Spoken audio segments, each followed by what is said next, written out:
અમરેલીના રાજુલા શહેર સહિત સમગ્ર પંથકમાં મેઘરાજે જોરદાર બેટિંગ શરૂ કરી છે. શહેરમાં ધોધમાર વરસાદ વરસતા મુખ્ય માર્ગો ઉપર પાણી ફરી વળ્યા હતા, જ્યારે ડુંગર, કુંભારિયા, છતડિયા, હિંડોરણા અને જૂની માંડરડી સહિતના ગ્રામ્ય વિસ્તારોમાં પણ ધીમી ધારે વરસાદ વરસી રહ્યો છે.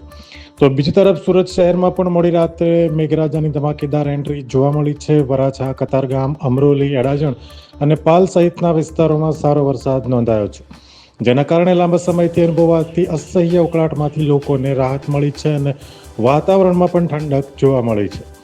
ચોમાસું ખેંચાતા ચિંતિત બનેલા ખેડૂતોમાં વરસાદ પડતા ખુશીનો માહોલ જોવા મળી રહ્યો છે. વરસાદથી ખેતીને નવી આશા મળી છે અને લોકો હવે સારા ચોમાસાની અપેક્ષા પણ રાખી રહ્યા છે.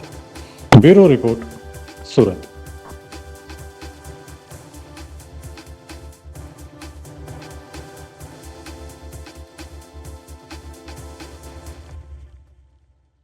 અમે તમને આપીશું પળેપળના સમાચાર. જો તમે અમારા નિર્ભય માર્ગ ન્યૂઝ ચેનલને સબસ્ક્રાઇબ કર્યું નથી તો અત્યારે જ નીચે આપેલા આઇકોન બટન પર ક્લિક કરીને સબસ્ક્રાઇબ કરો અને શેર કરવાનું ભૂલશો નહીં.